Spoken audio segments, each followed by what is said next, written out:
My best friend, Cade. I love you, man. I thought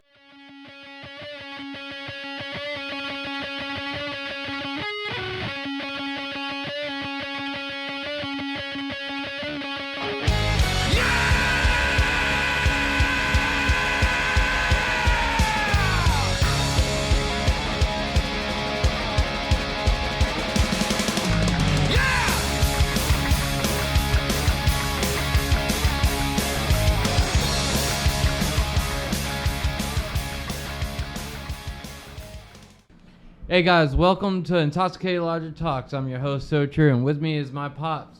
Today we got a really cool friend here. Really good friend, Michael Outlaw over here.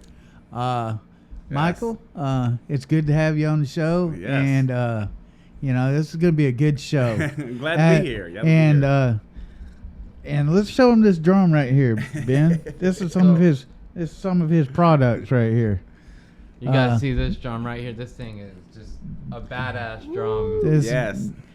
Just a small thing that he can do, Wait. And we're gonna dig in deep with Michael today. So Get the shovels out. Let's yeah. do it. So to start off with, how did it all start for you? Well, it started off kind of like played drums before, working, building carpentry kind of stuff, and just kind of didn't really know what I wanted to do with my life. I was in my mid-20s at that time, wanted to find something different, unique, so decided to, I've never seen, there really wasn't no YouTube or nothing like that, so you didn't really see a lot of things through the internet. It's basically, if you didn't see it in a magazine or a book, you didn't really see it. So Right. Didn't ever see a drum made out of like pine wood before. So just decided to just do a demo. I was working at a local cabinet shop at that time, and just literally just made it like a barrel and belt sanded it round. It had no consistency to it at all. But Yeah. the daggone thing worked, and it sounded really cool. And the guys that saw me, that I was playing with at that time, was like, dude, you should start a drum company. You should call it Outlaw Drums. I was like, whoa, that seated me. It could not have worked out better for you. So I've worked I've worked with wood all my life, and when I first heard about it, I was like, how does he do it? Because you're building something round out of wood, and so I finally got to meet you, and then you started showing me around your shop and stuff. And I was just amazed. Yeah. It's incredible. Yeah. And some of the tools you have made, and it's just, it's genius. Some of it's genius, to me, Very interested in how like all the tooling came about, how like where the idea is to actually make these tools. Yeah. Well, a lot of the tools you can't just go and buy to make drums. You have to go in and literally make the tool to make the drum with. So, trial and error, just kind of working it, trying different stuff, asking different carpenters and different woodworkers. And I think we've even had a conversation way back when, when you come over to the shop sometimes, we would look at different things and just kind of trial and error, seeing what works, seeing what fails, and just making adjustments, and, just steady, just kind of building on to the last move that we made. Exactly. Yeah. Another question behind that I wanted to really know about this was like, what kind of materials are you making drums with? Because I have seen some videos of like other drums made, but what are you using? Well, a lot of the woods that we'll use is a lot of reclaimed woods that were kind of destined for destruction, and we just kind of come in there and we'll salvage them. Literally they'll be in a dumpster that we'll pull out. And a lot of the time, the reason why a lot of drums isn't made by this kind of stuff, it's not ready available, and it's a lot of work too, because you got to go pull the nails out of it, check the wood with a metal detector, about all that, making sure. And then this wood's so dry and brittle that it takes a little bit longer. But just using something different that kind of nobody else is really kind of focusing on. It's just always been fascinating with me because it makes a different sound, you know? Yeah. Yeah, I did see actually your tonal video that you did like 6 years ago and stuff, and I watched that video, and that's one of the places I've seen that the one ply or whatever drum. Yeah, making it resonates, you know, and a lot of times, you know, it's having the woods that are ready available is the ones that are going to, you know, is the ones that we'll use a lot. Sometimes we'll get some reclaimed oak, sometimes it's mahogany, sometimes it's heart pine. It just really depends on, you know, what we're after, you know. Yeah. So, interesting story. You know, we drank on the show.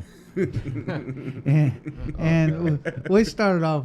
Michael was gonna have his daughter over here, and her name is Morgan.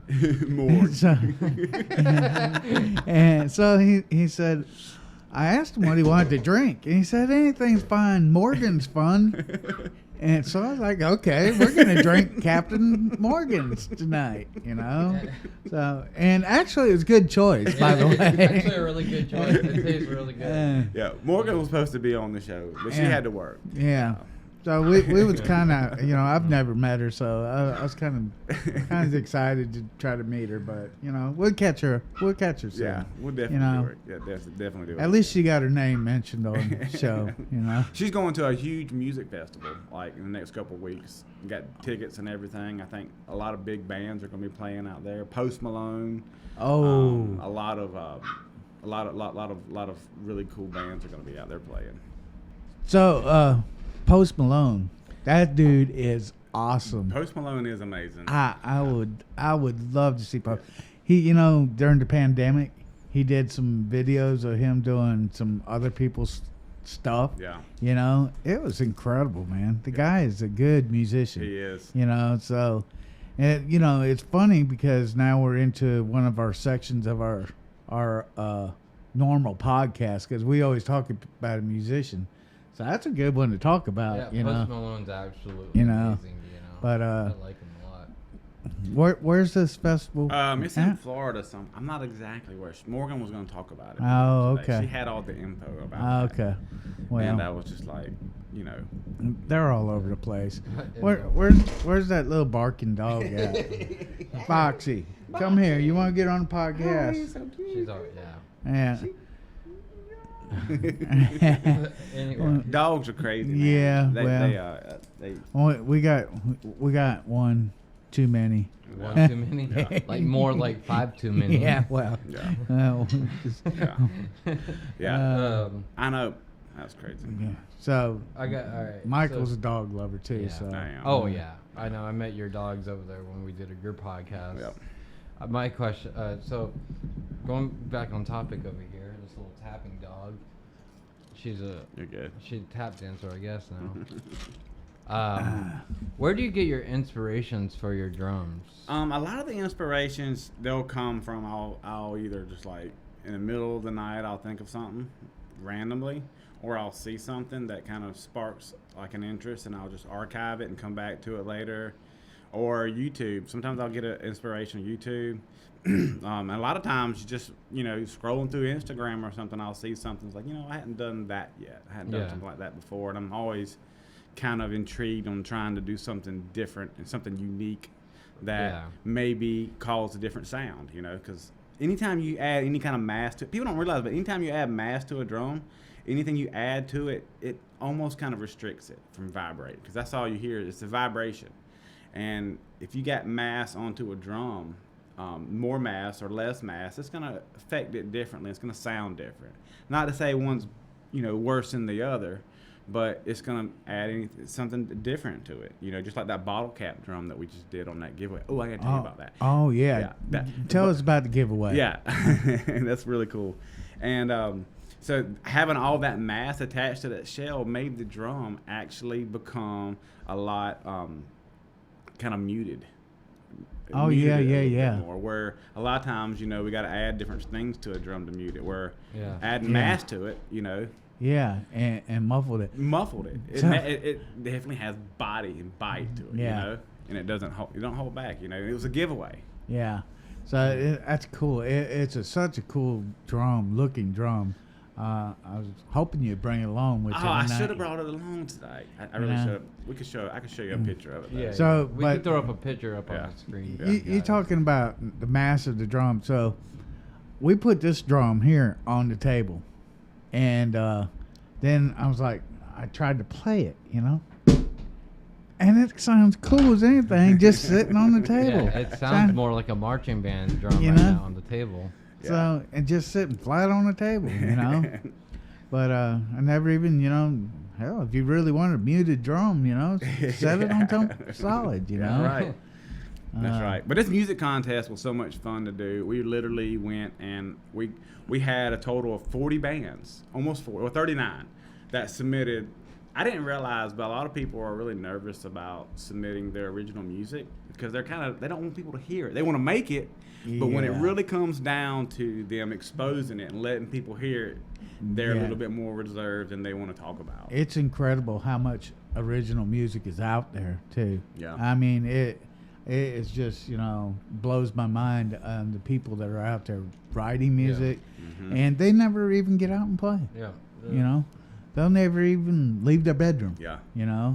But it's almost kind of like they're worried about what everybody else thinks, isn't it? They're like, I'm so worried about what this person thinks of my music, because even though that person may not like it, but this next person may think it's the best thing he's ever heard. Well, exactly.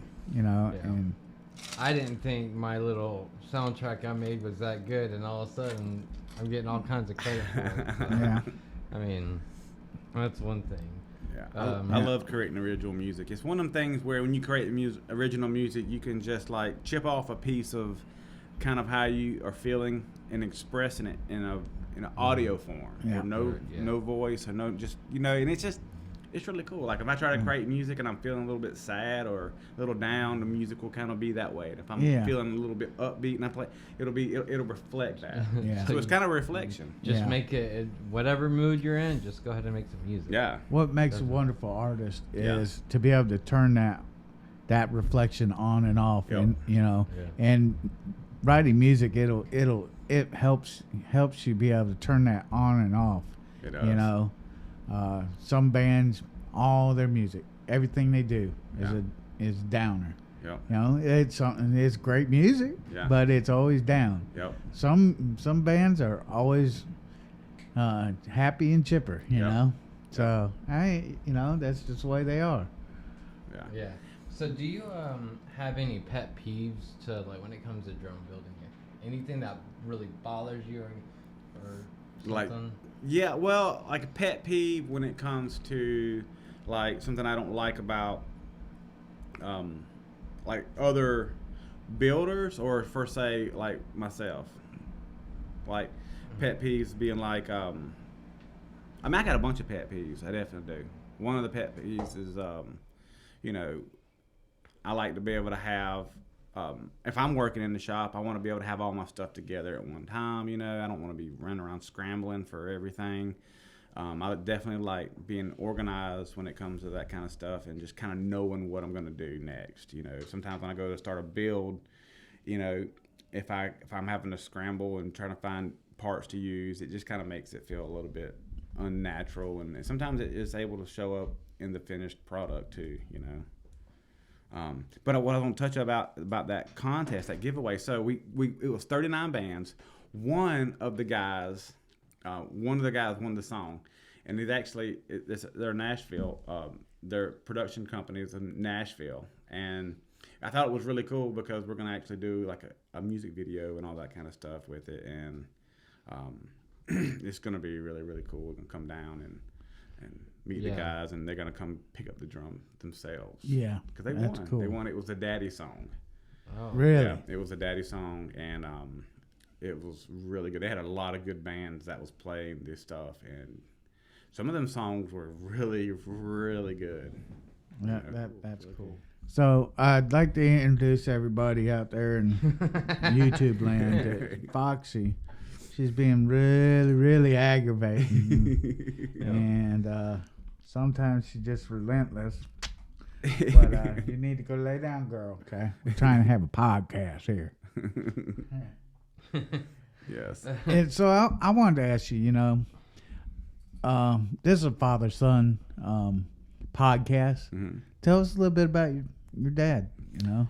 Yeah, so me and my dad, we spent a lot of time in the shop together, building, working with, learning how to do the drums and figuring out. Daddy was an electrician, but had been building stuff his whole life and knew how to, work with his hands. And you met Daddy? Did you ever meet No, Daddy? I never got a chance to. He passed about 5 years ago in the shop. He was literally passed doing what he loved. He was turning the bowl in the shop, and I was on the other end of the shop, and he had a pulmonary embolism in his lungs, and I think it was just from breathing too much sawdust. That's what I think, and it just got in his lungs, and he stopped and he died right there in the shop. I was right there with him in his arms, and I felt like, for the longest time I left the shop. I couldn't even be out there, and as time healed, I was able to start kind of coming back out there, and really start having, in appreciating those things that he said, instead of having all the bitterness, because it took a while to kind of get over that.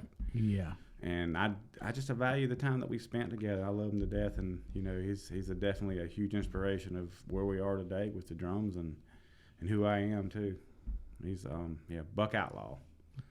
Yeah. And then we turned, and it was kind of cool because he used to he was a photographer, and he would go out there and literally develop his pictures. Now this is a little different. This is where they had to use different solutions and to the red room and stuff. And the temperature had to be just right, and no lighting had to be in there, and it really was something that you had to have your stuff together. So we turned his old dark room into an Airbnb studio where people can come and stay, because we're having so many drummers and bands to come down to try out drums and try drums out. It'd be beneficial to do that. And man, you're talking about, it really works out really good. Yeah. We just kind of, and it's almost kind of like, we got a picture of him in the room, and it's just leaving that kind of spot for him, and it was really that's really cool. That's cool. Yeah. So any kind of business you ever have, you're gonna have haters. Yeah. And in my eyes, all I see is the lovers, but I know there's haters out there. Mm-hmm. People that want to copy you. And, I remember when I was hanging out last summer or something, that there's somebody overseas that actually knocked off a whole set of your drums. Yep, they did. And you found out about it. And that's crazy. They even copy the badge. They had a bad wow. They did. The whole thing was completely false. And I for the longest I was so mad about it, but I really was that was a good thing, because listen to this though. I mean, somebody loved our stuff enough to be able to try to copy it. Yeah. So I mean, it really kind of settled as a compliment instead of a who did this kind of deal. But yes, I was like, who did this? I was angry about it, and was just like, because it was displayed as an international drum show. That's where they saw crazy. And overseas, though, right? Yeah. And somebody sold that kit, so now we put signatures on every single one of the drums. We did then too, so that's one way you can tell if it's a real Outlaw drum, if it has a signature on the inside of it. Yeah.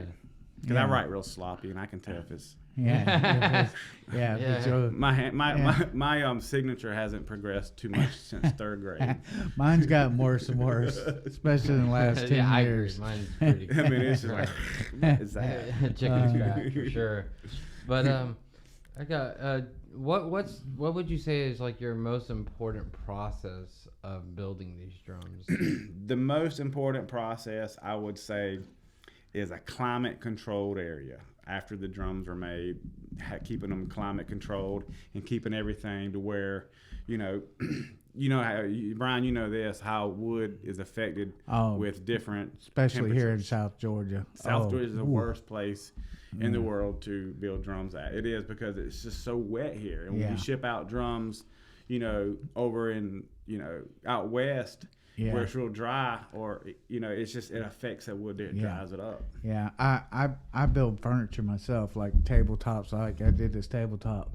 We had to actually stop sending tables and bigger pieces of furniture out there, because once it hit that dry air out there, it just did crazy stuff. And you can't hardly take a piece of wood outside in the humidity in the dead summer without it collecting that moisture that fast. Yep. You have to have it completely sealed, you know, Yep. and for it to be ready to go, you know. Yeah. So Yeah, so I would definitely say the wood, probably the story. The next thing, you know, make sure the edges are done right. The edges are done right, and you know everything is just like it needs to be.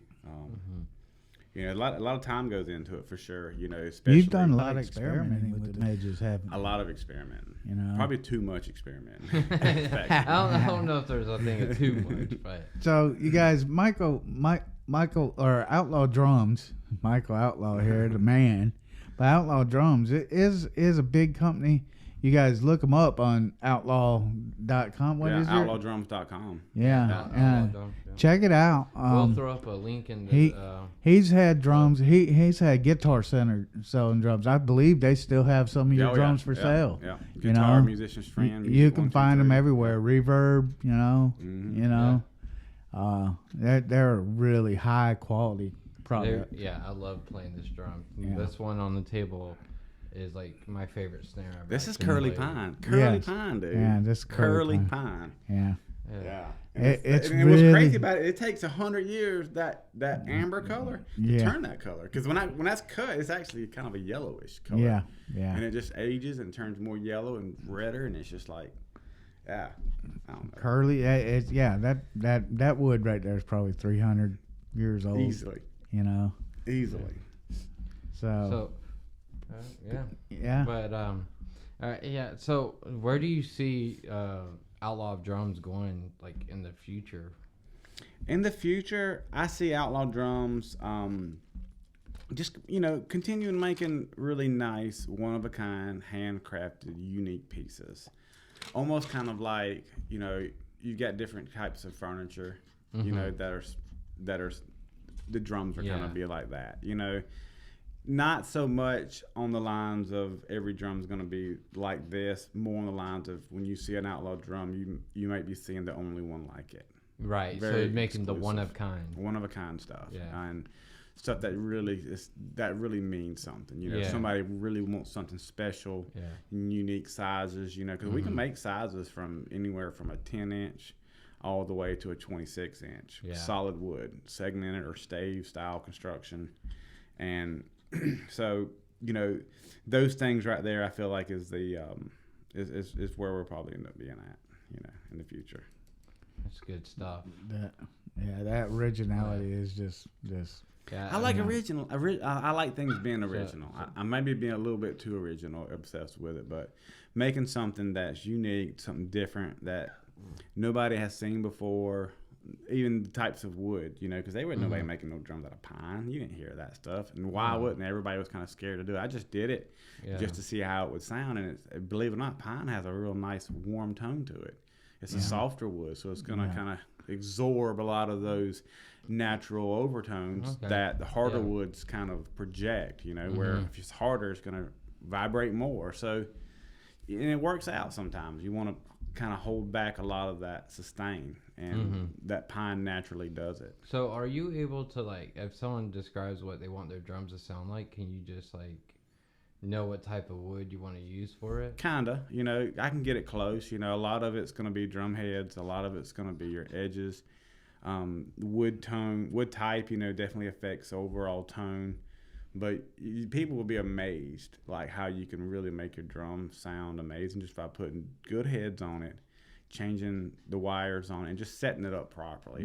I believe it or not, most drummers, a lot of them can play drums really well. But when it comes to setting them up, oh my gosh. Yeah. Yeah, it's like you got to be able to set them up. You got to be able to set it up and know how to set that instrument up. Just like a guitar, you know, if that thing is at least a little bit out of a tune, it's not going to play right.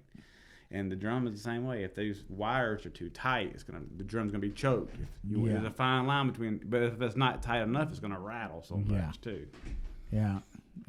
Just trial and error, trying different stuff, making sure that seeing if that works, you know, and that's exactly where it's gonna be at.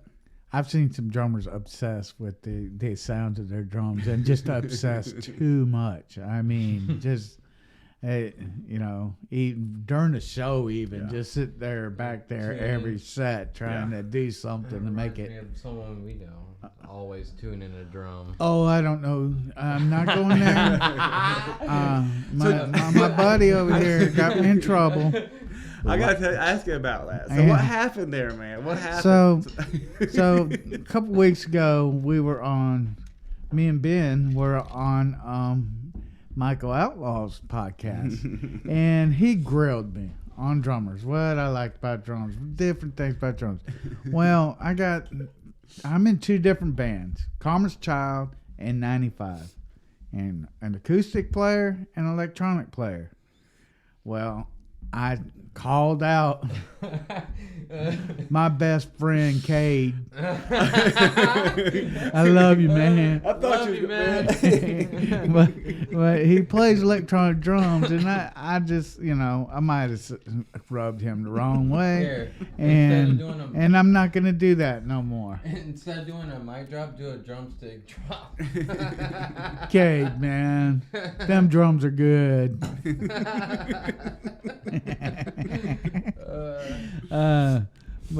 So Michael ain't got nobody he can offend because he's a rock solid on what he knows.